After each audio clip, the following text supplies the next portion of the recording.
along nicely, and we're actually operational when it comes to our prototype, which we'll explain a little bit later. So, again, when it comes to our core team, when it comes to thermal management, we have Victor over here, who is our CEO, the serial inventor. He has a great background working in material technologies, particularly at NASA and DOE.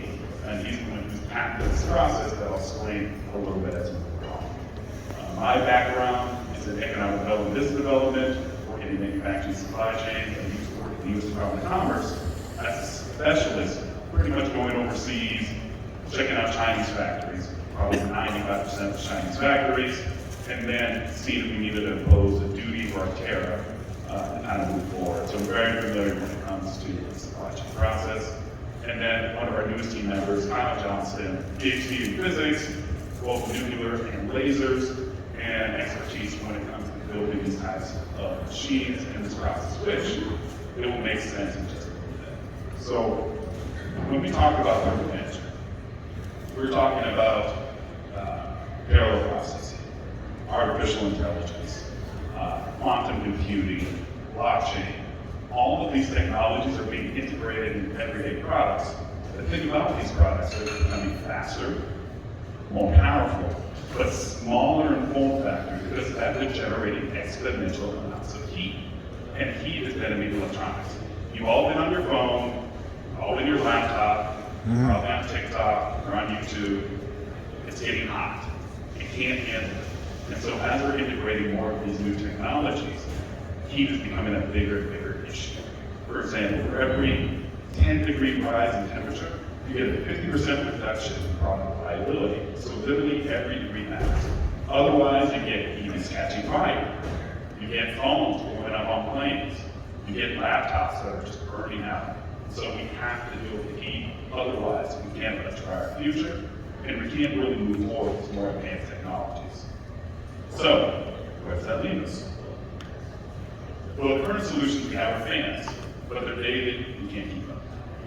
Then we have liquid cooling, which is effective, but it's not environmentally friendly, it's very intensive, and it's limited in its application, and it's hard to control at scale. Then you have nanotubes. Nanotubes are essentially little pieces of carbon material that are made in the lab. They're put on top of like heat spreaders, heat sinks, heat pipes, all of these components that are inside all of your electronics to help keep them cool.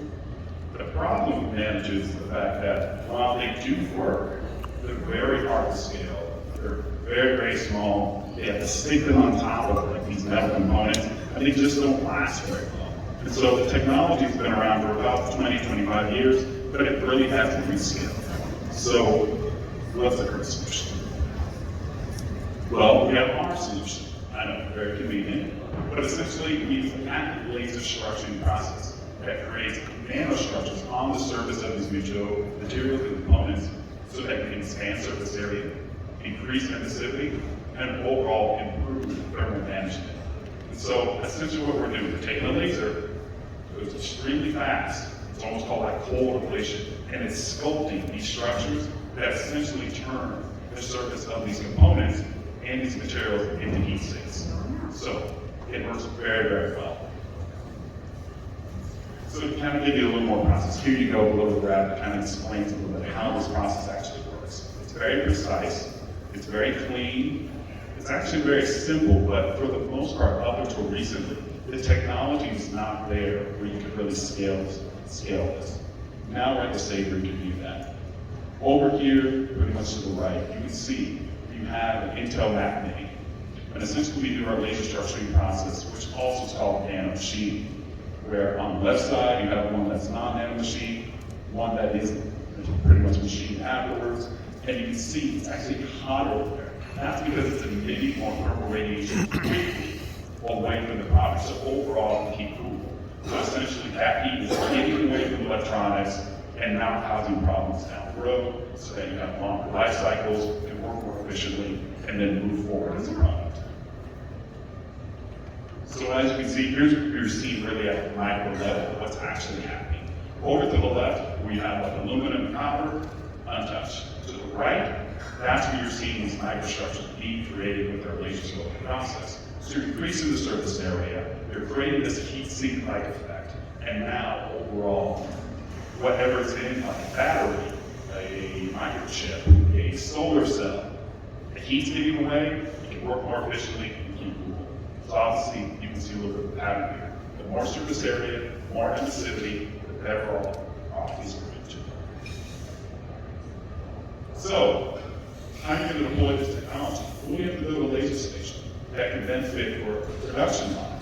Because for the most part, you have to improve these components or these materials at the manufacturing facility as these products are being made.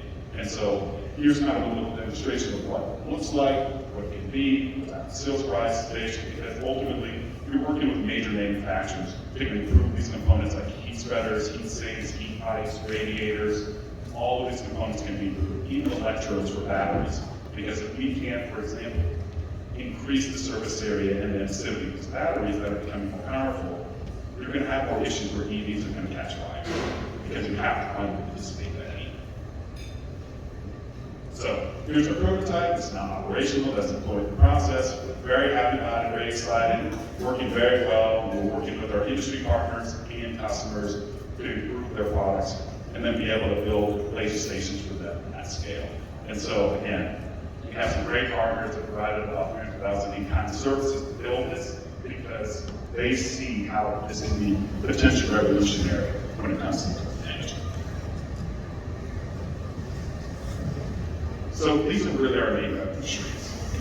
Laser station sales, that remain the production line, laser stretching contracts with likes of NASA, Northrop Grumman, SpaceX, where they essentially have missions that are time limited and time dated, and essentially we can enhance the components for specific missions. And then ultimately, license the technology to those who want to integrate it directly into their products. So our go-to-market strategy, we're really targeting lithium-ion batteries, CPUs and GPUs, infant solar cells, and space-based components.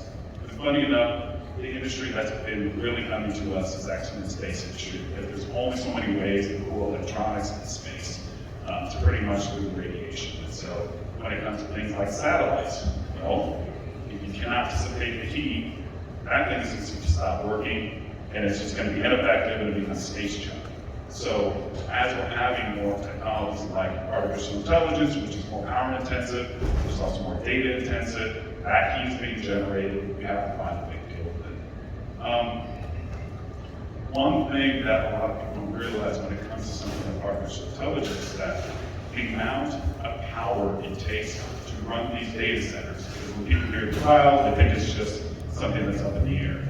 No, it's infrastructure. If you can't keep these data centers cool, which they're literally running hundreds of thousands of tons of liquid cooling and fans and apparatuses to keep these technologies cool, you're not going to be able to scale artificial intelligence. For example, OpenAI, they have about 7 football-sized data centers in Oklahoma that they're constantly trying to keep cool. If you cannot deal with that, and they're already having issues with that, how are we going to scale AI? How are we going to integrate those technologies? So you have to find a way to deal with the heat. Everybody's looking at solutions, and that's why it's the perfect time for us to take advantage of the fact that we're going to scale the infrastructure that's needed. We have to be part of that process. So the thermal management market, as you can see, particularly for these end products, it's very large and growing, and we're pretty modest when it comes to the total addressable market, about $3.3 billion. We think that's going to double, if not triple, within the next 3 to 5 years as more industries and really people in general realize that thermal management is key to scaling all these technologies, to electrifying our economy, and pretty much having the technologies that we need to be integrated directly to our products, or they're just not going to work. There's so much data, so much power requirements needed. You can't defeat the law of physics. You don't deal with the heat, it's not going to work. So, the nice thing that's happening is that there's a manufacturing renaissance happening right here in the US. It's very early stage, but when it comes to industries of the future, we're talking like GPUs, rockets, all types of semiconductors, solar manufacturers, space. It's all being built right here in the US. And a combination of the fact that, one, the pandemic expedited that, where people realized when supply chains were disrupted, they're like, okay, can't run these supply chains so tight. We have to build right here in the US.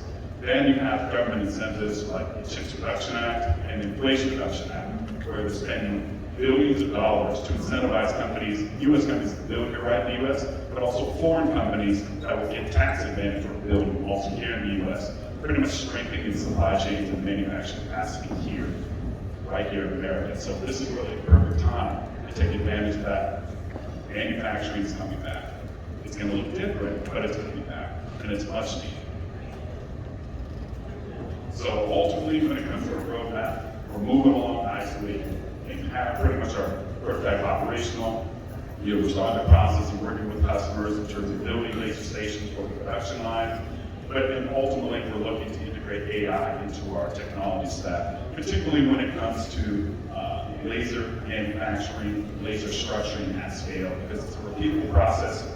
It can be automated, because right now it's very boutique, it's very custom in terms of designing solutions, but ultimately you're starting to see a lot of these factories, a lot of components become uniform. And so ultimately we can make our laser stations modular so that they can easily integrate in production lines, because over time there's a lot of experimentation when it comes to building these types of facilities, but they're going to become uniform, and we're going to be part of that process as well. And so we're also pretty much going through a fundraising round. We're bringing employees on board, bringing more specialists on board. So really it's an exciting time for us. We're very happy to be doing this. I can say that myself and also Victor, both of us are Nebraskans who've actually spent more time living outside of the state. I'm in DC, Victor's been in Texas, lived in Arizona, New York. We've been all over, but we're really happy to be back here in Nebraska building something like this, because there really is an opportunity for great advanced manufacturers to invest, and there's no reason why Nebraska can't take advantage of that. And so we're really happy to do that. So Victor, I know you wanted to make a statement real quick. Let's give it up for Nebraska though. Yeah?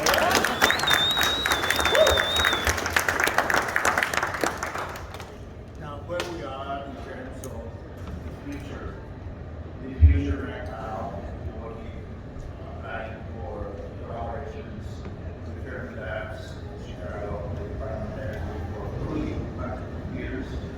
I have experience in doing that, using international standards, temperatures that are very low, minus.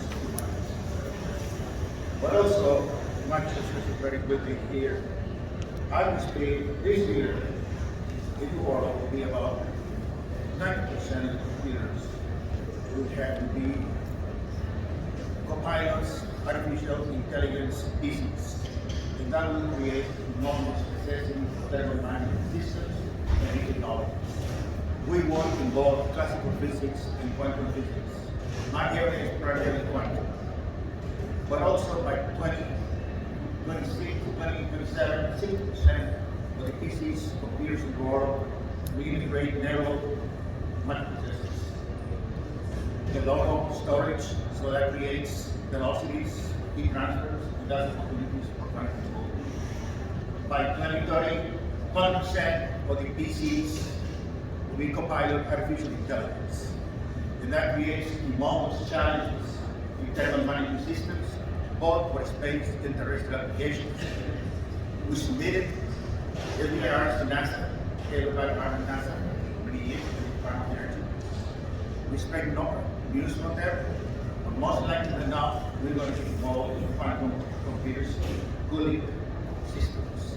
So I come from Silicon Valley, Texas, East Coast, but I also with the partners as we speak in Europe, Germany, and Austria, and Silicon Valley. So I believe that coming from the East Coast, the West Coast, and meet in the middle is the right move, and I thank you for the welcoming that you did to our company. Thank you. Well,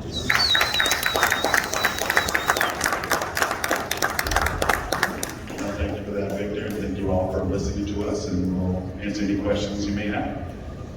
Yeah, feel free to raise your hand if you have a question, and